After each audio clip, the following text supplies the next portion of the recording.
18 horas. Notícias de Manaus, Amazonas, Brasil e do mundo. Agora na Mix. Legal, agora são 6 horas e 1 minuto em Manaus. Boa noite pra você na sintonia certa. Boa noite pra você, Karime Leão. Muito boa noite pra você, sintonizado aqui em 100,7. Um salve para quem nos acompanha ao vivo nas redes sociais no @18horas news. Boa noite, gente. Mix. Olha só, hein? Atenção você, querido ouvinte, participe conosco, participe aqui do programa 18 horas, mandando aí uma mensagem, dando a sua opinião, dando um toque pra gente aqui no programa 18 horas, aqui na Mix. Nosso WhatsApp é o 994887592, Karime. Exato, Carlão. E hoje as primeiras pessoas que participarem aqui pelo WhatsApp, mandando a sua opinião, o que você pensa a respeito dos assuntos que a gente aborda aqui no programa 18 horas, para você, a primeira pessoa, a primeira participação pelo WhatsApp, leva um par de ingressos para o cinema do grupo UCI. E tem show também, né, Carlão? Olha aí, Trap na Veia, bacana, hein? Tem atrações nacionais, MC Caveirinha e Bielzinho, Karime. Conhece, Karime? Exatamente, Bielzinho. Carlão, showzaço, hein? Que acontece agora, dia 16, no Forró de Nós. Então, você participando aí pelo WhatsApp vai ser aí, né, contemplado com os nossos brindes. Telefone, WhatsApp é o 994887592. Estamos esperando você aqui na Rua Fortaleza, 585, Adrianópolis. Valeu? Então é isso aí, né, Karime? 6 e 2, você no melhor mix do Brasil. Mix. E olha só, a gente começa o programa 18 horas dando os destaques do dia. Terra sem lei. Manaus registra 2 casos de sequestro em menos de 30 dias. Prefeitura de Manaus pede mais tempo para retirar os flutuantes do rio Tarumã Sul. A repercussão do caso da advogada que foi comparada à cadela durante a audiência em Manaus. Agora o Conselho Nacional do Ministério Público vai apurar a conduta do Procurador de Justiça, Valber Nascimento, pelo xingamento. São 6 horas e 3 minutos, você no melhor mix do Brasil. Vamos dar sequência na melhor programação de Manaus, começando agora a partir de agora, 18 horas no ar, com os destaques do dia. Até às 7 da noite, você aqui no melhor mix do Brasil. E hoje é quinta-feira, 14 de setembro, o ano é 2023. Mais uma vez, boa noite para você na sintonia certa. 18 horas.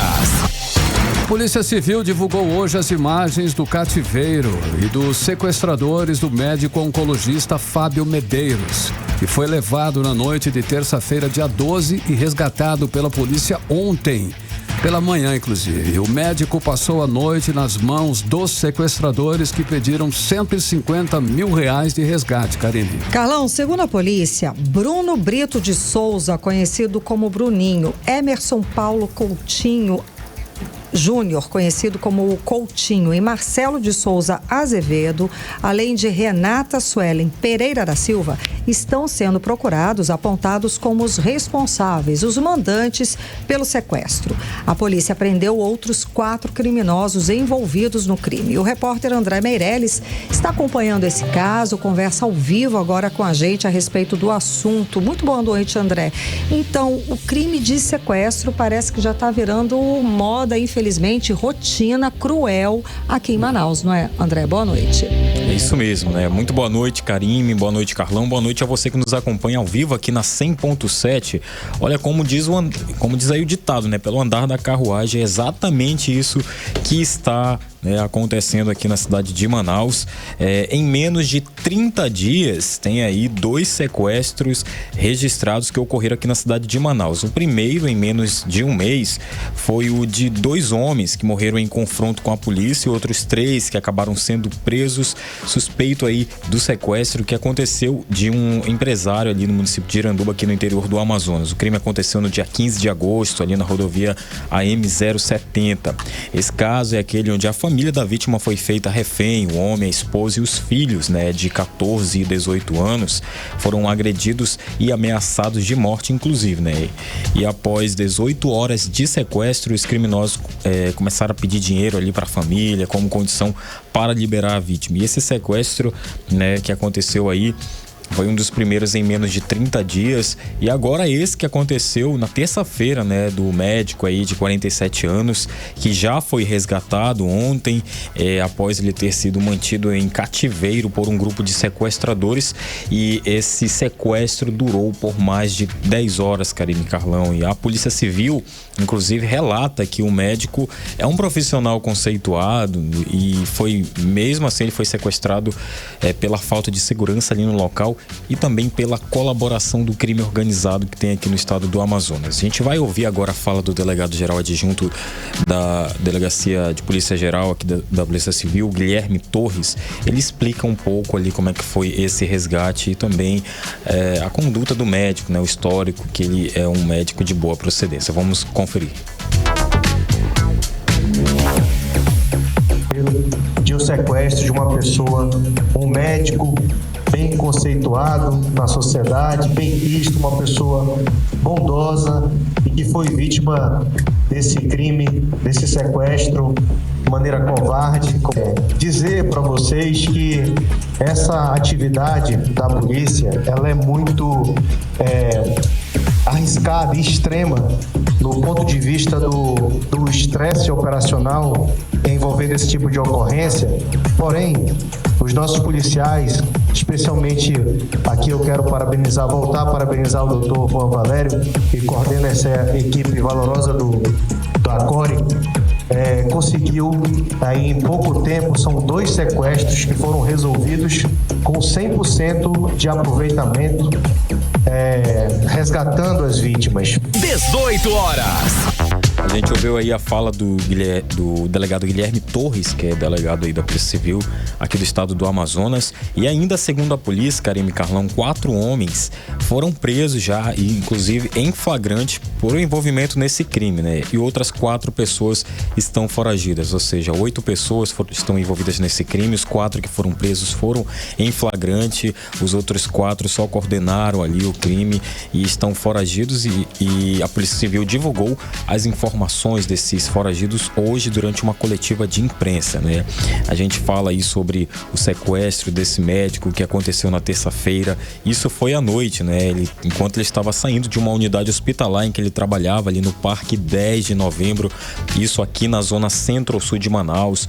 O médico, ele foi mantido como refém pelos criminosos até a manhã de ontem, que foi o momento em que os policiais civis resgataram aí. Segundo a polícia, o médico passou mais ou menos de 10 horas ali nesse cativeiro, em uma casa de madeira que fica no bairro Compensa, na zona oeste de Manaus. E a gente tem também a fala do delegado da Coordenadoria de Operações e Recursos Especiais sobre essa dinâmica, que é o Juan Valério. Vamos ouvir a fala dele. Não denunciamos a nossa chegada lá. Conseguimos vasculhar diversas casas, mas principalmente identificar a casa mais suspeita. E aí partiu a segunda etapa da nossa ação, que seria fazer o adentramento nessa casa sem oferecer qualquer tipo de risco para o médico. E aí consegui chegar até o médico que estava no quarto, estava vocês têm imagem, né? Estava numa casa, um casebre, né, de madeira. Ele estava amarrado, os olhos vendados, né? E conseguimos chegar, fazer a extração dele sem nenhum tipo de dano ou qualquer tipo de efeito colateral, ele ileso.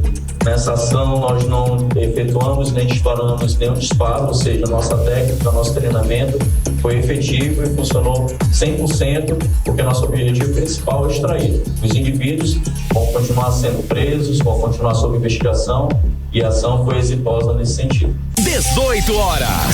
Karine, Carlão, a gente ouviu aí o Juan Valério, que é o delegado então da Coordenadoria de Operações e Recursos Especiais, falou aí sobre a dinâmica do sequestro e ainda, de acordo com a Polícia Civil, os criminosos chegaram a pedir R$150 mil aos familiares do médico para que ele fosse liberado, mas o resgate foi feito, isso antes de... A polícia nos confirma aqui que o resgate foi feito antes das transferências de R$150 mil, ou seja, não pagaram o resgate resgate que os criminosos estavam exigindo. A polícia conseguiu salvar o médico antes da família pagar esse resgate que os criminosos pediram, não é isso, André? Exatamente. Então, não houve pagamento dos R$150 mil que esses criminosos estavam exigindo, e caso não pagasse, eles iriam, né, então, ali matar, né? Estavam ameaçando, né, o médico. O importante foi que a polícia agiu rápido, certo? E já prendeu 4 pessoas.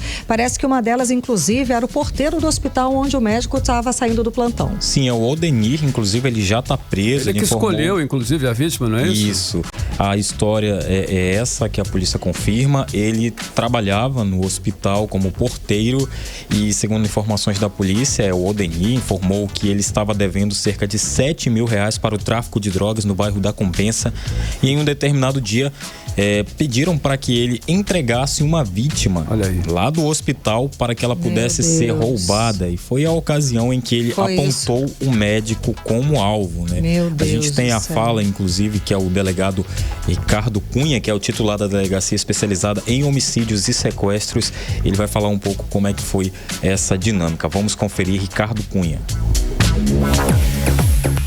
E o quarto preso, que é considerado aí a peça-chave na nossa investigação, é o seu Odenir. Quem é o seu Odenir? O Odenir é o porteiro do hospital que passou por todas as rotinas do médico para os sequestradores. Ele, em sua defesa, ele informa que ele estava devendo R$7 mil para um agiota, traficante lá do bairro da Compensa, e um desses soldados, né, como eles são chamados no mundo do crime, o abordou em um determinado dia para ele apontar uma pessoa para eles praticarem um roubo. E o seu Odenir apontou exatamente esse médico. Esse médico era a pessoa, como eu falei anteriormente, era o último a deixar o hospital. Pasmem, ele deixava o seu Odenir todos os dias em casa. Todas as vezes que ele trabalhava, deixava o seu Odenir em casa. Então, foi uma traição de um amigo, né? Digamos assim. Enfim, é um crime que está esclarecido, é um crime que em menos de 13 horas foi solucionado. 18 horas. A gente ouviu, então, a fala do delegado Ricardo Cunha, que é o titular da delegacia especializada em homicídios e sequestros, falando aí sobre o Odenir, né? O Odenir não tem esse envolvimento com a organização, ele estava devendo, então, para o tráfico de drogas. E ainda recebia a carona do médico que ele colocou lá para ser assaltado e ser vítima, sequestrado. Exatamente. Que amigo. O amigo, né? Que pessoa que sabe receber a ajuda dos pelas outros. Costas. Né? E olha só, a gente tá, só para resumir aqui, são 8 pessoas, então, segundo a polícia, que estão envolvidas nesse crime. 4 foram presas em flagrantes, ou seja, a polícia chegou ali no cativeiro, no bairro Compensa, e conseguiu adentrar ali no local onde o médico estava ali amordaçado, estava ali, que ele foi sequestrado. E aí a polícia então conseguiu prender esses 4, que são identificados como Daniel Alves Monteiro, de 19 anos, o Odenir Pinheiro de Oliveira, de 41 anos, o Odenir era o porteiro do hospital, o Rodrigo Carvalho de Souza, conhecido como Alma, né? Inclusive a polícia falou que ele já tem várias passagens aí, é um dos mais perigosos e tem apenas 29 anos. E o Taios Gabriel de Costa Gama, 21 anos, ou seja, os 3 aí que fazem parte de organizações criminosas, de 19 anos, 29 anos, 21 anos, e o outro, que é o Odenir, que trabalhava, né, no hospital, tem 41 anos de idade. A gente fala que trabalhava, né, porque não é possível que ele vá continuar ali, né? Verdade. Bom, já tá preso, né? Foi preso hoje em flagrante pela polícia. Mas falta ainda 4 que não foram presos, né? A polícia, inclusive, foi quem organizou. Pede colaboração, você pode pegar, você que está nos ouvindo nesse momento, pode pegar e anotar esse número aqui, que é um número que você pode entrar direto mesmo em contato com a Polícia Civil, caso você tenha alguma informação sobre esses 4, que eu vou falar o nome, mas eu vou falar aqui o número. número, você anota aí, é o 98118-9535, 98118-9535, ou pode mesmo entrar em contato direto com o Disque Denúncia da Polícia Civil, que é 181, se você tiver alguma informação aí sobre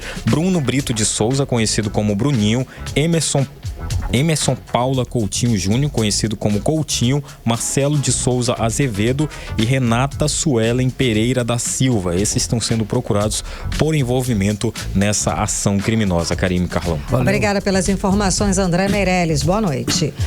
Boa noite, André. Agora são 6 horas e 16 minutos. Você no melhor Mix do Brasil. 18 horas. Agora vejam a que ponto a gente chegou aqui em Manaus, né? Estamos noticiando e falando a respeito de crimes de sequestro. Ainda bem que a polícia foi ágil, trabalhou rápido e conseguiu libertar essas duas pessoas, essas duas vítimas de um sequestro. Gente, 2 sequestros em menos de 30 dias, isso é muito grave. Sequestros que se tornaram comuns no Brasil na década de 90 e atingiram, a sua maioria, grandes empresários, os filhos deles, começaram a virar rotina agora aqui em Manaus. Enfim, essa é a manchete do jornal. Vai fazer o quê? Absurdo, né? A escalada da violência não tem precedentes e essa é um dos crimes mais covardes que a gente pode ser submetido, vamos dizer assim. Como você conferiu na participação do André Meirelles, são 2 casos de sequestros em menos de 30 dias. E isso tem ligação direta com a expansão do poder das facções criminosas que vieram do Rio de Janeiro e hoje dominam o crime organizado aqui do estado. Essa é a verdade. Karime, essas facções, inclusive, é claro, elas têm expertise, né? Elas são especialistas em vários crimes, né? E o sequestro é um deles. Inclusive, eles devem andar até com o manual do sequestro embaixo do braço.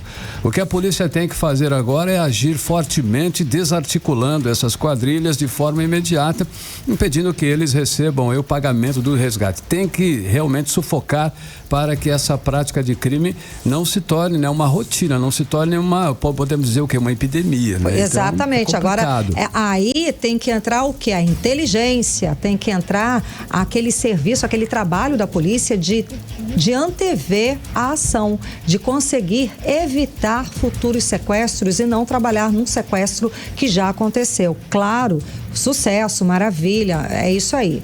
Agora é preciso evitar futuros sequestros.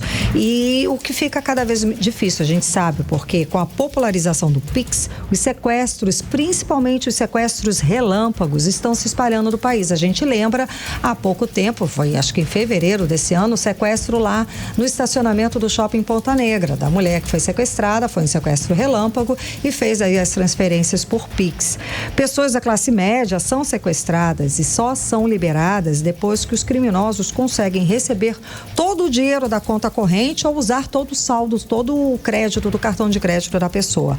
Um crime também que está se espalhando por todo o país e Manaus não está fora dessa situação. Karime, na realidade o que não falta são formas, né, de atacar. Exato. E de agredir e de extorquir e de roubar as pessoas, é o que não falta. Esse tipo de sequestro, por exemplo, já é chamado de sequestro Pix, Karime. Puxa. Já tivemos vários casos aqui em Manaus e Brasil afora e mundo afora. E muitos não, né, são registrados porque as vítimas temem represálias, elas são ameaçadas, é óbvio. Temos o endereço de você, da sua família, do seu filho. Exato. Então, mas eles prefiram omitir. É verdade, por medo. A população tem medo. É o que você falou, a polícia tem que ter inteligência e antecipar o processo. Mas, enfim, vamos lá. 6h19, você no melhor Mix do Brasil. 18 horas. Olha aí, depois de uma enxurrada de críticas, o governo Wilson Lima voltou atrás e passou a permitir que os deputados estaduais fiscalizem as unidades de saúde. Em ofício enviado para a Assembleia Legislativa, o secretário de Saúde, Anuar Samad, pede desculpas ao parlamento e manteve o calendário de fiscalização da Comissão de Saúde da Assembleia nos hospitais e pronto-socorros, Karime. Carlão, o fato é que voltou atrás porque pegou muito mal proibir a fiscalização dos hospitais da rede estadual de saúde. Essa é a verdade. Sem noção. Sem noção, ilegal, inconstitucional e falo mais, imoral, né, Carlão? É dever dos deputados fiscalizar e eles não podem ser impedidos por um secretário ou por seja lá quem for. O que o governo do estado queria, proibindo as fiscalizações, era impedir que os problemas graves das unidades de saúde do estado fossem expostos à opinião pública. Ainda o secretário Anuar Samad foi quem enviou o ofício para a Assembleia Legislativa desconsiderar a suspensão das fiscalizações da Comissão de Saúde e Previdência da Casa Legislativa nas unidades de saúde do estado. No ofício, o secretário solicita um pedido de desculpas para a Assembleia e mantém todas as visitas estão mantidas ali. A agenda está mantida. Exato. A agenda está mantida. Boa, pelo menos isso. Lembrando que essa proibição ilegal e imoral foi tema ontem aqui do programa 18 horas. O secretário agora classifica como um equívoco completo o envio do pedido da proibição e reiterou que vai respeitar o direito dos deputados de fiscalizar os hospitais do estado.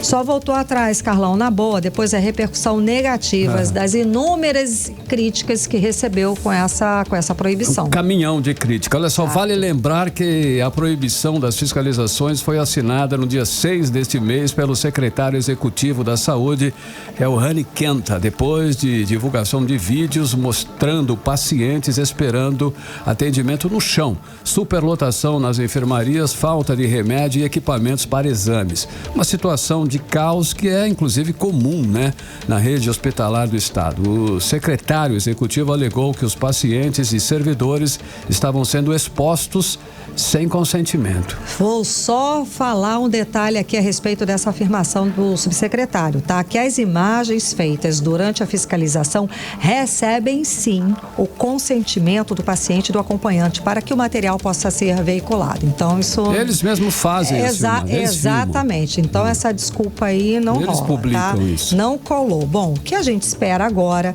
é que os deputados da Comissão de Saúde cumpram seu papel, ok? De fiscalizar com isenção às unidades de saúde, que mostrem os problemas para que sejam corrigidos. Não dá para aceitar é que o governo proíba que os deputados cumpram o papel deles, que é de fiscalizar e de denunciar problemas e ilegalidades. Esse é um outro detalhe também que tem que ser considerado, né? Que eles façam a parte deles agora. Exato, é isso, que eles cumpram esse papel. 6h22, você no melhor mix do Brasil. 18 horas.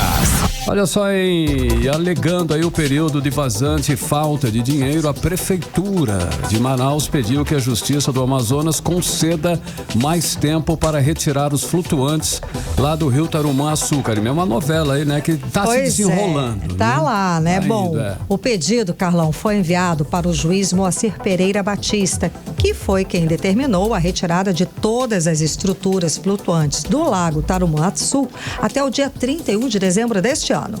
Bom, vamos entender melhor como é que está essa história agora na reportagem de Nathalie Moraes. A retirada dos flutuantes do Lago do Tarumã-Açu, na margem esquerda do Rio Negro, foi orçada em mais de 15,2 milhões de reais pela Prefeitura de Manaus. A demolição da estrutura de madeira e a remoção do entulho custarão cerca de 3,6 milhões e 4,7 milhões aos cofres públicos. A Prefeitura pretende lançar a licitação para contratar os serviços por 5 meses. A planilha de custos foi enviada na última segunda-feira ao juiz Moacir Pereira Batista, da comarca de Manaus, que ordenou a retirada de todas as embarcações do Lago do Tarumã-Açu até o dia 31 de dezembro deste ano. Ao pedir a reconsideração do prazo, a Prefeitura de Manaus alegou que só terá dinheiro no próximo ano e que precisará de mais tempo para realizar esta licitação. Para um dos proprietários de flutuantes considerados irregulares na região, o empresário Altemir Viana, ele que também é coordenador da Comissão de Flutuantes, a categoria vem tentando fazer uma negociação com o Ministério Público e a Prefeitura de Manaus para permanecer no local. Propondo como saída para todos os lados, não ter muitos problemas políticos, sociais, econômicos, né? Nós achamos que podemos, junto com o Ministério Público Estadual, junto com a Prefeitura que está executando, e nós, flutuantes, mais a Justiça da Vara do Meio Ambiente, chegar num acordo e fazer um termo de ajuste de conduta. Esse termo de ajuste de conduta não vai permitir colocar os itens, os requisitos para a gente estar trabalhando aqui no Tarumaçu. Segundo o documento, a Prefeitura não tem previsão de recursos para fazer a retirada dos flutuantes em 2023. A Secretaria de Finanças afirmou que não houve previsão orçamentária para o exercício de 2003 para fazerem esta retirada. No entanto, destacou que o empenho em cumprir a decisão judicial no ano que vem, com a inclusão da previsão de despesa para a retirada dos flutuantes na Lei Orçamentária Anual de 2024. Nathalie Moraes para o 18 horas. Você está ouvindo 18 horas. E daqui a pouco aqui no 18 horas, vereador Dione vira meme depois de mentir, dizendo que cresceu vendo Pelé jogar. Detalhe, Dione nasceu em 1981 e Pelé encerrou a carreira em 77. É o nosso assunto em instantes. Mix. Olha, 6 horas e 26 minutos, você está no melhor Mix do Brasil e os destaques do dia do 18 horas. E agora nós vamos conferir tempo e temperatura, e é para amanhã. Amanhã já é sexta, hein, Karime? Tempo e temperatura com você. Previsão do tempo. Segundo informações do Clima Tempo, não há previsão de chuva para esta sexta-feira. A previsão é de sol com algumas nuvens. A mínima prevista é de 25 graus, gente, a máxima pode chegar a 38 graus. Calorão, tá? A umidade relativa do ar fica entre 28% e 71%. Mix. Olha só, o Rio Negro, para você que está acompanhando aí, o Rio Negro baixou mais 28 centímetros de ontem para hoje, deixando o nível no Porto de Manaus em 20 metros e 63 centímetros acima do nível do mar. 18 horas. O caso da advogada que foi comparada a uma cadela continua repercutindo. Hoje o promotor Valber Nascimento publicou nota de retratação, Karime, e pediu até desculpas. Num dia manteve o posicionamento, no outro acabou publicando aí a nota de retratação. A repórter Nathalie Moraes acompanhou o desenrolar do caso e mostra pra gente agora. Durante uma sessão do Tribunal do Júri, na sede do Tribunal de Justiça aqui do Amazonas, a advogada Catarina Estrela foi comparada a uma cadela pelo promotor Valber Luiz Nascimento. Inicialmente, o promotor disse que o contexto de sua fala foi deturpado e, em seguida, afirmou que se qualificasse a advogada como um animal, estaria ofendendo a espécie e não a defensora. O caso repercutiu rapidamente nas redes sociais nesta quarta-feira. E na sede da OAB Amazonas, a advogada Catarina Estrela esclareceu em coletiva de imprensa o ocorrido durante o Tribunal do Júri. Segundo a advogada, essa não foi a primeira vez que ela foi desrespeitada pelo promotor. Iniciando e volta fazendo essas declarações, e aí ele faz novamente essa frase, me botando que a cadela dele não merecia ser comparada comigo porque era uma ofensa à cadela, não a mim. Isso tudo eu já tava gravando. A audiência tá acontecendo, o júri tá acontecendo, a gente tava aqui, eu já tinha ligado para algumas pessoas e ele, me percebendo que eu estava tomando atitudes, ele falou, já estou esperando a prerrogativa, doutora Catarina. Ainda foi irônico o suficiente para fazer isso. Porque eu não tenho condições de exercer a minha profissão porque eu estou sendo atacada, eu estou sendo ofendida. Suspenda-se o julgamento que eu preciso me restabelecer. Nessa hora eu já tava chorando, porque nenhuma mulher merece passar pelo que eu tava passando. Eu tinha um juiz que não me apoiava em absolutamente nada. É dever do presidente do Tribunal do Júri impedir o que estava acontecendo. E eu não estava sendo acolhida. Eu preciso que um órgão como o Tribunal de Justiça se pronuncie. É um promotor de justiça associando uma advogada a uma cadela. É um promotor de justiça fazendo uma série de ironias. E isso já tinha começado dias antes. Ele já tinha me desrespeitado. Durante a coletiva de imprensa, a advogada fez um apelo para que ofensas a mulheres em audiências acabem. Segundo Catarina, até o momento ela não recebeu nenhum pedido de desculpas oficial da autarquia. Até agora eu não recebi nenhum pedido de desculpa do juiz, da instituição formalmente. O que eu considero que eu passei hoje é uma violência institucional. Uma violência institucional, a gente tem que falar sobre isso. É um abuso de autoridade, uma ofensa pessoal dirigida ao gênero e muito clara, ainda que ele diga que não foi isso que ele quis dizer. E o que eu hoje trago aqui é que nós precisamos parar com isso.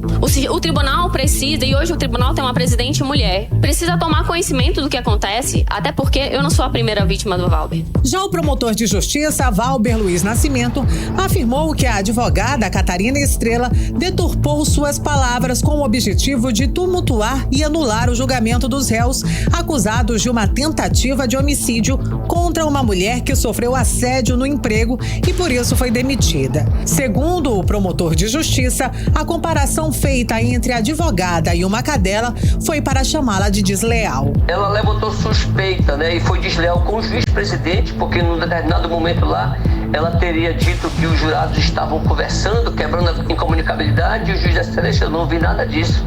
Os oficiais de justiça também não viram nada disso. Eu vou indeferir se essa sua questão é seu pedido de nulidade. E o julgamento prosseguiu. Eu disse, com base em tudo isso, apenas na questão da lealdade, doutora Catarina, eu não posso comparar a senhora com um cachorro. Porque eu estaria ofendendo, não a senhora, eu estaria ofendendo o cachorro. Ou seja, eu a chamei de desleal, comparando com a lealdade do cachorro. A Associação Amazonense do Ministério Público aqui do Estado, entidade representativa da classe que congrega os promotores e procuradores de justiça, emitiu uma nota com um total e restrito apoio ao associado promotor de justiça Valber Nascimento. A nota destacou a importância de sua atuação firme, urbana e técnica no plenário do Tribunal do Júri. A advogada criminalista anunciou que vai entrar com uma representação. Nathalie Moraes para o 18 horas. Você está ouvindo 18 horas. Bom, acompanhamos com calma o desenrolar desse fato. E a gente, desde ontem, está tratando aqui sobre o assunto e sempre nos perguntando a respeito do juiz, que era o responsável pela sessão, que era o responsável que poderia ter interferido nessa conduta do promotor. Bom, a Associação dos Magistrados do Amazonas emitiu uma nota, a entidade civil que atua na defesa das prerrogativas dos membros do Poder Judiciário do Estado do Amazonas. Emitiu uma nota, o seguinte, entre aspas, vem a público esclarecer que a atuação do magistrado Carlos Henrique Jardim da Silva, que era o juiz, em sessão plenária do Tribunal do Júri, ocorrida no dia 13 de setembro de 2023, se deu em estrito cumprimento de seus deveres funcionais e no limite da sua atribuição legal, das suas atribuições legais, resguardando as partes o livre exercício do contraditório e da plena defesa, repelindo quaisquer excessos, preservando acusados pela tentativa, assim, a dignidade e decoro para escorreita realização do julgamento do caso da tentativa de... Ou seja, segundo a nota, a Associação dos Magistrados diz que o juiz atuou resguardando as partes o livre exercício do contraditório e da plena defesa, repelindo quaisquer excessos, preservando, assim, a dignidade e decoro. Foi o que a gente não viu o entendimento da advogada Catarina. A nota termina dizendo o seguinte: a Associação dos Magistrados do Amazonas ressalta a confiança no juiz de direito Carlos Henrique Jardim da Silva, que possui uma carreira marcada pela integridade e observância dos preceitos éticos. Esse era o juiz do caso, o juiz de direito Carlos Henrique Jardim da Silva, que possui uma carreira marcada pela integridade e observância dos preceitos éticos que norteiam a magistratura, salientando que se manterá firme na atuação em defesa das prerrogativas dos magistrados do Estado do Amazonas. Manaus, 14 de setembro de 2023. Só que a advogada, ela se sentiu atacada, ofendida Palavras dela, a gente acabou de acompanhar na reportagem de Nathalie Moraes. Atacada, ofendida e sem condições de exercer a sua função naquela ação. Ela estava chorando e precisou sair para se recompor. Como que um juiz pode não intervir, pode achar natural, normal, tranquilo, seguir um caso, seguir a ação com uma das partes se sentindo atacada, ofendida e sem condições de prosseguir com a sua função ali. Alguma coisa está muito errada. E com certeza esse juiz ou qualquer juiz, o juiz tem a responsabilidade de interferir em situações exatamente como essa. E é ele quem comanda a sessão, é dele a responsabilidade. Então, se ela se sentiu atacada, ofendida e sem condições de exercer a função, ele deveria sim, o juiz, interferir nessa situação. Isso não há sombra de dúvidas. Ou se fosse um homem, seria diferente. Claro, não teria sido achincalhado como a advogada foi, a advogada Catarina. Bom, o Conselho Nacional do Ministério Público vai apurar a conduta do Procurador da Justiça, Valber Nascimento, por ter comparado a advogada criminalista Catarina de Souza Cruz Estrela com uma cadela. A reclamação disciplinar foi instaurada nesta quarta-feira por determinação do Corregedor Nacional do Ministério Público, conselheiro Oswaldo Dalbuquerque. É uma situação extremamente delicada essa daí. Na decisão, o Corregedor Nacional dá um prazo de 10 dias para o promotor Valber Nascimento prestar informações sobre o caso. De acordo com o Conselho, a conduta do promotor pode ser considerada prática misógina e infração disciplinar por descumprimento da função. Agora, 6h36, você no melhor mix do Brasil. 18 horas. Olha só, e novos dados do Tribunal Superior Eleitoral apontam, veja bem, Manaus com mais de 1.400.000 eleitores, que é uma média aí de 7% a mais que no pleito de 2022. Carlão, e as mulheres continuam como a maioria do eleitorado e mesmo assim não nos respeitam. Enfim, os números começaram a ser coletados pela Justiça Eleitoral em novembro do ano passado e logo após das eleições de 2022. Vamos acompanhar os detalhes agora com a Genera Araújo. Os novos números da Justiça Eleitoral foram apresentados quase um ano após as mudanças que ampliaram as informações que identificam brasileiras e brasileiros no cadastro eleitoral. De acordo com o Tribunal Superior Eleitoral, TSE, hoje a capital do Amazonas tem 1.431.570 eleitores, incluindo indígenas de mais de 40 etnias. O diretor-presidente da empresa Action Pesquisas de Mercado, Afrânio Soares, explica que Manaus, em números absolutos, é a capital brasileira com o maior número de indígenas declarados. Só que isso não representa, são 70 e poucos mil, na verdade, que residem em Manaus e se declararam indígenas. Perante o total da população da cidade, pelo IBGE, confirmado aí pelo TRE, representa menos de 1%, 0,5% mais ou menos. Porém, é importante ver que existe uma diversidade muito grande no perfil do eleitor. A predominância ainda são eleitores de descendência europeia, digamos assim, aqueles que se declaram brancos, mas também um número muito grande de eleitores negros, que são aqueles que se autodeclaram negros ou pardos, são bastante significativos, significam praticamente a metade dos eleitores brancos. As informações autodeclaratórias também apontam que somente 30 pessoas se consideraram quilombolas em Manaus. A grande maioria do novo eleitorado da capital é mulher. Os dados começaram a ser coletados pela Justiça Eleitoral após o fechamento das eleições do ano passado, em 8 de novembro de 2022, data de reabertura do cadastro eleitoral. Ainda conforme o empresário do ramo de pesquisa, Afrânio Soares, o aumento dos eleitores de Manaus nessa última coleta de dados da Justiça Eleitoral é de 7% a 10% em média. Mas nós já tínhamos 1.400.000 na última eleição, então o crescimento foi cerca aí de 7%.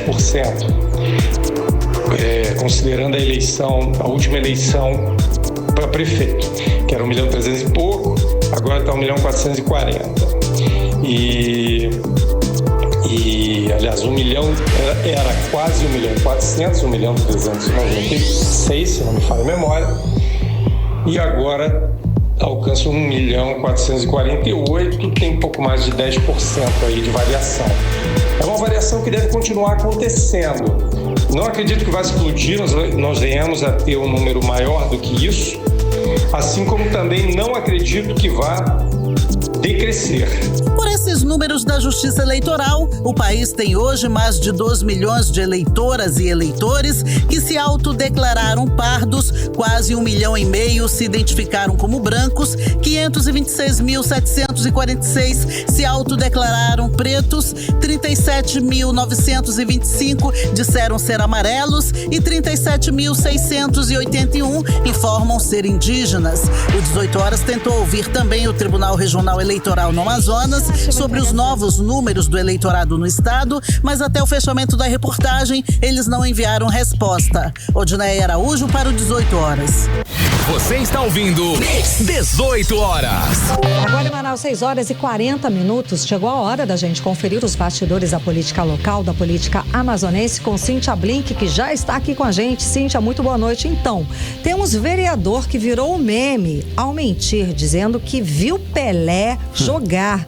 Só que o mesmo vereador nasceu depois que o rei do futebol ter pendurado as chuteiras. Eu falei, o rapaz nasceu em 1981 e o Pelé se encerrou a carreira em 77 e essa conta não fecha. Nem eu vi o Pelé jogar. Olha aí, né, Carlão? Acho que meu pai assistiu. Boa noite, Karime. Boa noite, Carlão e todo mundo que está com a gente na 100.7. Pois é, aconteceu isso. O que estava rolando na Câmara? Isso foi ontem, tá? Ontem a minha fala foi totalmente voltada para o caso da advogada, então não pude trazer, mas agora eu trago para vocês. Os vereadores estão escolhendo aí o nome do novo viaduto da cidade. Na verdade, a proposta do Poder Executivo é que seja Viaduto Rei Pelé.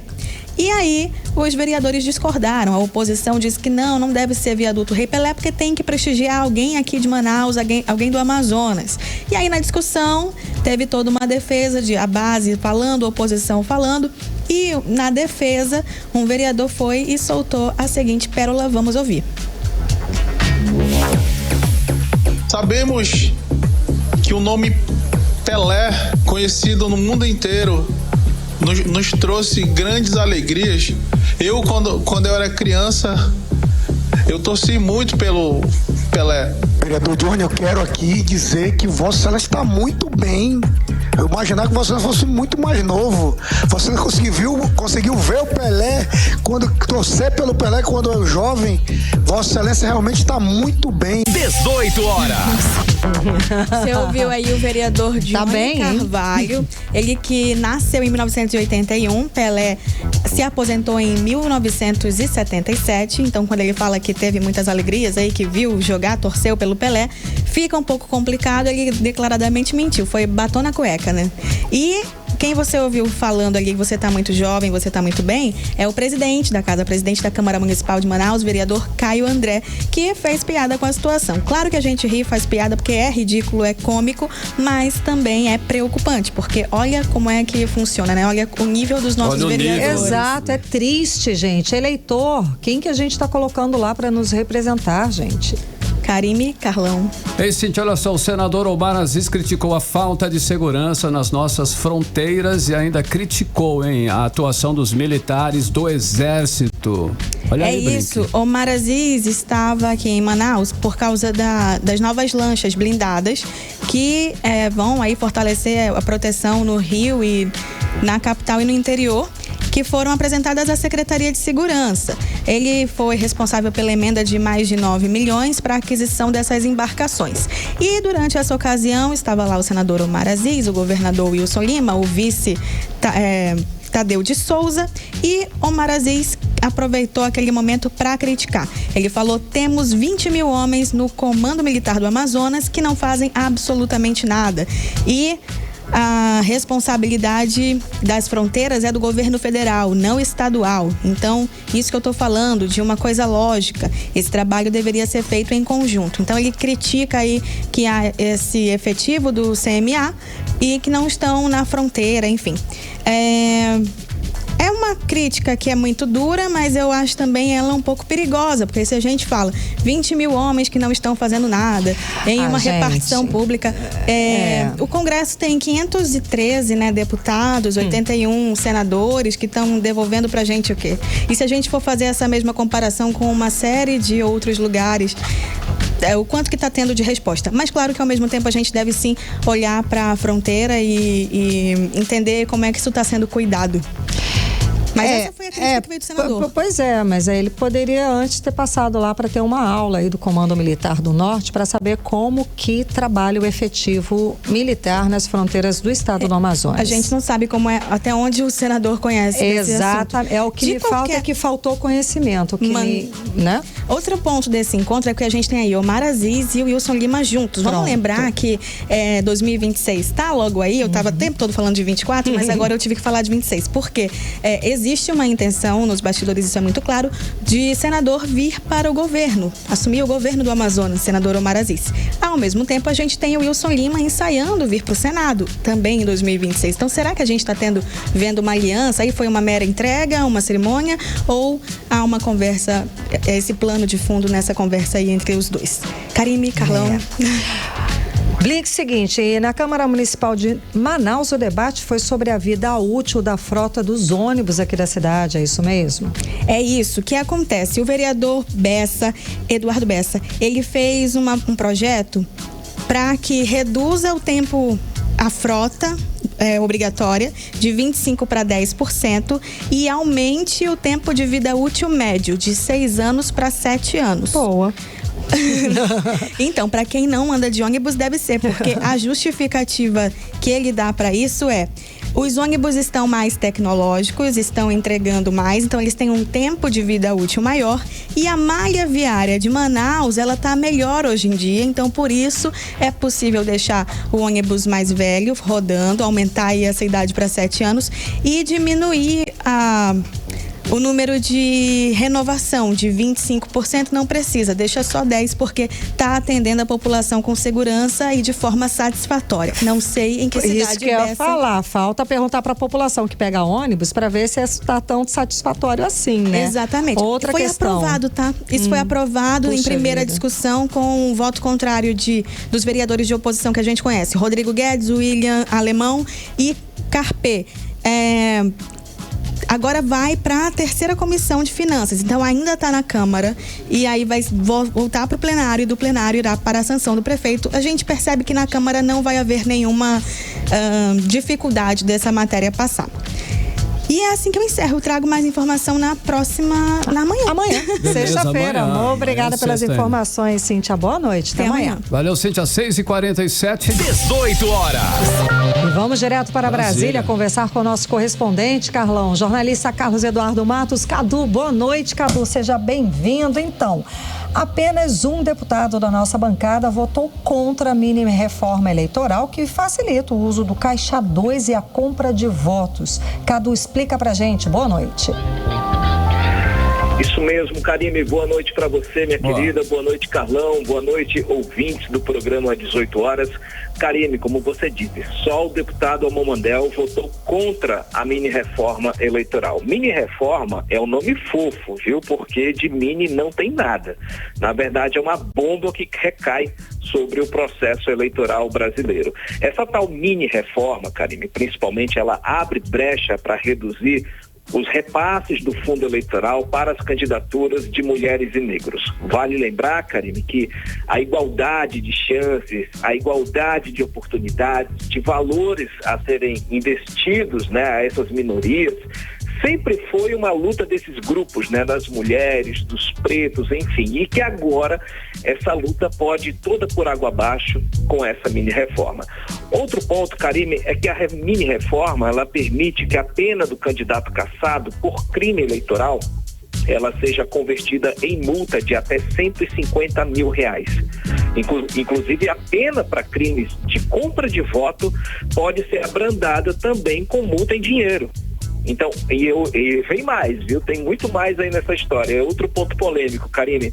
A mini-reforma, ela mexe com um dos principais pontos da lei da ficha limpa, que é a inelegibilidade. Hoje, atualmente, o candidato cassado, ele fica inelegível no período restante do mandato. Ele é cassado e ali se é afastado até por 4 ou 8 anos, a depender da decisão judicial.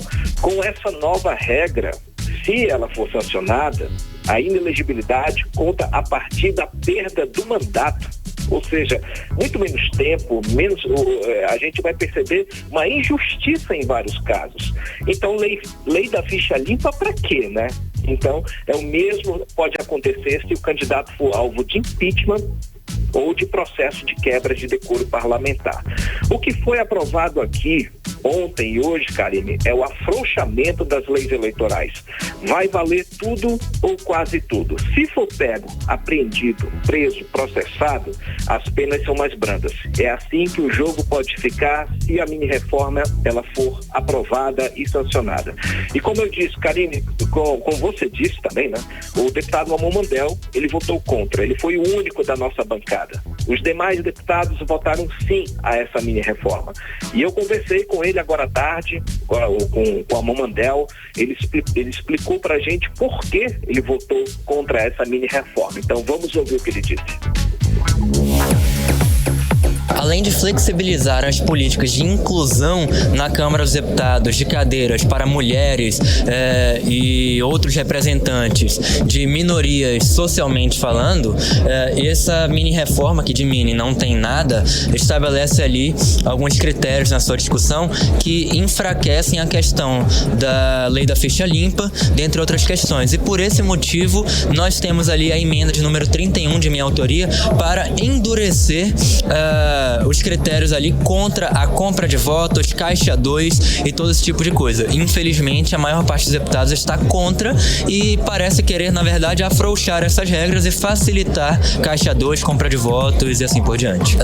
O envolvimento de políticos que utilizam ferramentas como caixa 2 é simplesmente a institucionalização da corrupção e das organizações criminosas dentro do Congresso Nacional, porque o dinheiro utilizado de caixa 2 para esse tipo de atividade, via de regra, vem ali de esquemas de corrupção ou de atividades ilícitas como o tráfico de drogas. 18 horas.